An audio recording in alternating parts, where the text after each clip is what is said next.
गुड़हल के प्लांट पर कलियां तो खूब निकलती हैं, लेकिन वो मुरझाकर गिर जाती हैं, फ्लावर में कन्वर्ट नहीं होती। प्लांट की पत्तियां कुछ मुड़ी मुड़ी सी रहती हैं। प्लांट पर ऐसा लगता है कि बिल्कुल उसमें जान ही नहीं है। कोई ग्रोथ उस पर आपको दिखाई नहीं देता है, बहुत ही स्लो ग्रोथ होती है। तो उसके पीछे दो तीन कारण होते हैं, और दो ऐसी चीज़ें जो कि टोटली फ्री हैं घर की, जिनका आप प्रयोग अगर गुड़हल पर करेंगे तो रिज़ल्ट बहुत ही अच्छा जाएगा। हालांकि हम लोगों को वो चीज़ें पता होती हैं, लेकिन हमारा ध्यान उधर नहीं जाता है। तो इन चीज़ों को आप गुड़हल पर प्रयोग करेंगे तो आपको रिज़ल्ट बहुत ही अच्छा मिलेगा। चलिए वीडियो को स्टार्ट करते हैं। फ्रेंड्स, गुड़हल बहुत ही कॉमन प्लांट है, अधिकतर सभी के घर में पाया जाता है। भले 4 प्लांट हो, लेकिन उसमें से एक प्लांट तो आपका गुड़हल का होगा ही। आपका प्लांट अगर ज़मीन में लगा है तो कोई भी प्रॉब्लम नहीं होती है, खाद डालें ना डालें कोई फ़र्क नहीं पड़ता। लेकिन अगर प्लांट गमले में लग जाता है तो फिर एक एक चीज़ की वैल्यू हो जाती है इसके लिए। तो दो चीज़ें मैं आपको बताने जा रही हूँ, दोनों ही चीज़ें बहुत ही ज़रूरी हैं प्लांट के लिए। सबसे पहले अगर बात करी जाए तो ये है कैल्शियम। प्लांट गुड़हल के प्लांट के लिए कैल्शियम बहुत ही ज़रूरी है। एक तो कैल्शियम प्लांट की जो ब्रांच है उसको मजबूत करती है, जो तने हैं उसको मजबूत बनाती है, मोटा बनाती है। साथ ही पौधों की वृद्धि के लिए कैल्शियम बहुत ही ज़्यादा ज़रूरी है। कलियां बनाने के लिए, कलियों को खिलाने के लिए, बड़े फ्लावर के साइज़ प्रोड्यूस करने के लिए कैल्शियम बहुत ही ज़्यादा ज़रूरी है। कैल्शियम के कई स्रोत हैं जो कि टोटली फ्री हैं। सबसे पहला तो देखिए स्रोत ये चूना है, जो खाने वाला चूना होता है वही है। तो बहुत ही अच्छा स्रोत चूना कैल्शियम का है। ये टोटली फ्री है। अगर आपके पास नहीं है तो पान की शॉप पर ला सकते हैं, बहुत ही सस्ता मिल जाएगा। बहुत अच्छा काम करता है। महीने में आपको सिर्फ एक बार चुटकी भर देना है। देख रहे हैं आधी चम्मच से भी मैंने कम ही दिया है, इतना देना है। अगर आपके पास चूना नहीं है तो और भी चीज़ें हैं घर में जो आप कैल्शियम की जगह प्रयोग कर सकते हैं। उसमें सबसे पहले नंबर पर आता है जो चॉक होती है, जो कि स्कूल में ब्लैक बोर्ड पर लिखने के काम आती है, वो भी कैल्शियम का अच्छा स्रोत है, उसको भी यूज़ किया जा सकता है। आधी चॉक आप मिट्टी में मिक्स कर दीजिए, तोड़ के या पीस के मिक्स करिए, या पूरी स्टिक ऐसे ही उसमें कर दें तो ये करा जा सकता है। दूसरा जो है वो है जो मिल्क फट जाता है, अक्सर गर्मियों में ऐसा होता है, जो दूध फट जाता है तब उसका जो पनीर जो ठोस पदार्थ होता है उसका निकाल लिया जाता है। जो पानी बचता है उसको हम लोग अक्सर फेंक देते हैं। फेंकना बिल्कुल भी नहीं है, उसमें भी कैल्शियम बहुत अच्छी मात्रा में होता है। तो उसको आप अपने गुड़हल के प्लांट पर डाल सकते हैं, मोगरे के प्लांट पर भी डाल सकते हैं।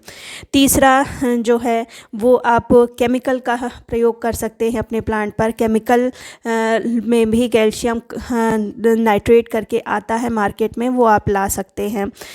तो बोन मील में भी कैल्शियम और फास्फोरस होता है, लेकिन चूंकि हिबिस्कस को फास्फोरस ज़्यादा अच्छी नहीं लगती है, इसलिए बोन मील का आप कम प्रयोग करें तो ज़्यादा अच्छा है। अब दूसरी चीज़ जो है हिबिस्कस के लिए बहुत ही ज़्यादा ज़रूरी है, वो है पोटास। पोटास फ्लावर को पूरा पूरा ओपन करने के लिए, कलियों को बनने के लिए, कलियों को खिलने के लिए बहुत ही ज़्यादा ज़रूरी होती है।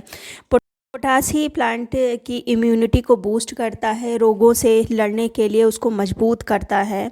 सिर्फ फ्लावरिंग प्रोड्यूस करना पोटास का ये काम नहीं होता, और भी कई काम होते हैं पोटास के।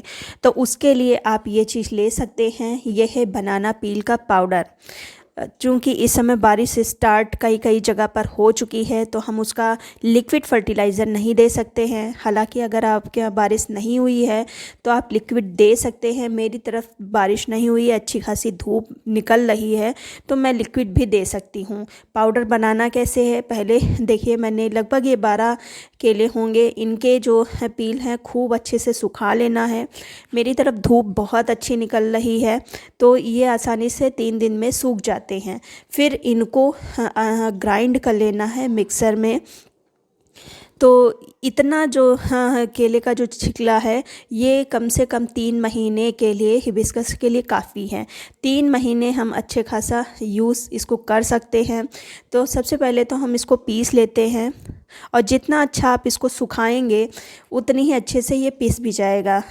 सूखा अच्छे से नहीं होगा तो फिर पीसने में थोड़ी सी प्रॉब्लम करेगा, मॉइस्चर अगर रह जाएगी तो फिर प्रॉब्लम होगी।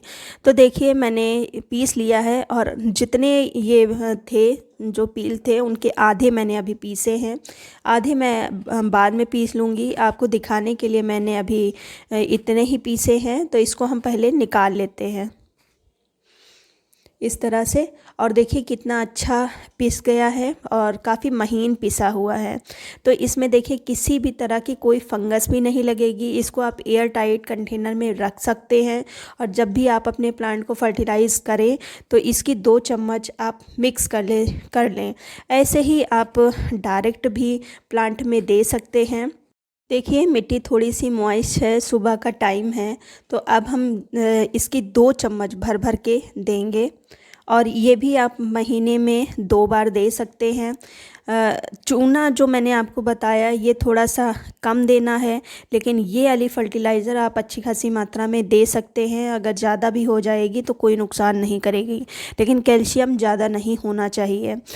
कैल्शियम की ज़्यादा मात्रा नुकसान करेगी और अगर कैल्शियम देते नहीं हैं तब भी आपके प्लांट की ग्रोथ रुक जाएगी। इसलिए बहुत ही संभाल के कैल्शियम का प्रयोग करना चाहिए। अब अगर आपकी तरफ धूप बहुत ही अच्छी निकल रही है, किसी भी तरह की कोई बदली नहीं छाई है, तो आप बनाना पील कर लिक्विड फर्टिलाइज़र भी बना सकते हैं। मैं कैसे बनाती हूँ वो आपको मैं अब दिखाती हूँ। सबसे पहले तो देखिए एक मैंने वो लिया है कंटेनर लिया है, उसमें जो ये छिलके हैं मैंने 2 छिलके बनाना के डाल दिए हैं। और दूसरी चीज़ जो हम डालेंगे ये है जो सरसों की खली होती है उसको। सरसों की खली मैं इसलिए प्रयोग कर रही हूँ क्योंकि इसमें नाइट्रोजन बहुत ही अच्छी मात्रा में पाया जाता है। चूँकि थोड़ी सी बारिश हुई है, टेम्परेचर थोड़ा सा डाउन हुआ है, इसलिए इसका हम प्रयोग कर सकते हैं। तो दोनों को हम बहुत ज़्यादा फर्मेंट नहीं होने देंगे, सिर्फ रात भर के लिए रखेंगे और सुबह जितना ये पानी है उसका 10 गुना पानी में मिक्स करके हम अपने गुड़हल के प्लांट में दे देंगे। बहुत ही अच्छा ये काम करता है। अगर बारिश हो रही हो तो आप इसका ड्राई फॉर्म में प्रयोग करिए। अगर सूखा है, बिल्कुल ड्राई मौसम है, तब आप लिक्विड फर्टिलाइज़र प्रयोग करिए। बहुत ही अच्छा ये रिज़ल्ट देता है। बनाना पील जब भी आपके घर में आए बनाना, तो इसके पील को बिल्कुल भी ना फेंके, आप अपने गुड़हल के प्लांट में प्रयोग करें। गुड़हल क्यों, और भी प्लांट जो फ्लावरिंग वाले होते हैं उनमें आप प्रयोग कर सकते हैं। रिज़ल्ट बहुत ही अच्छा मिलता है। इन दोनों के अलावा भी कुछ ऐसी चीज़ें होती हैं जैसे कि माइक्रोन्यूट्रेंट। हिबिस्कस के प्लांट के लिए माइक्रोन्यूट्रेंट भी बहुत ही ज़्यादा ज़रूरी होता है। उसकी कमी से भी कलियां झड़ने लगती हैं। माइक्रोन्यूट्रेंट की मात्रा तो बहुत ही कम लगती है, लेकिन होता ज़रूरी। माइक्रोन्यूट्रेंट किसी भी खाद की दुकान पे आसानी से मिल जाएगी। बस आधी चम्मच आपको, आधी से भी आधी चम्मच आपको महीने में 2 बार देना होगा। ये हिबिस्कस के लिए माइक्रोन्यूट्रेंट थोड़ा ज़रूरी होता है। माइक्रोन्यूट्रेंट दीजिए, पोटास दीजिए, कैल्शियम दीजिए, आपकी जो प्लांट की दशा ही बदल जाएगी। उम्मीद करती हूँ मैंने जो आपको आइडियाज़ दिए वो माइक्रोन्यूट्रेंट दीजिए, पोटास दीजिए, कैल्शियम दीजिए, आपकी जो प्लांट की दशा ही बदल जाएगी। उम्मीद करती हूँ मैंने जो आपको आइडियाज़ दिए वो पसंद आए होंगे, कुछ काम के होंगे। अगर काम के हैं तो लाइक कर लीजिए, सब्सक्राइब कर लीजिए।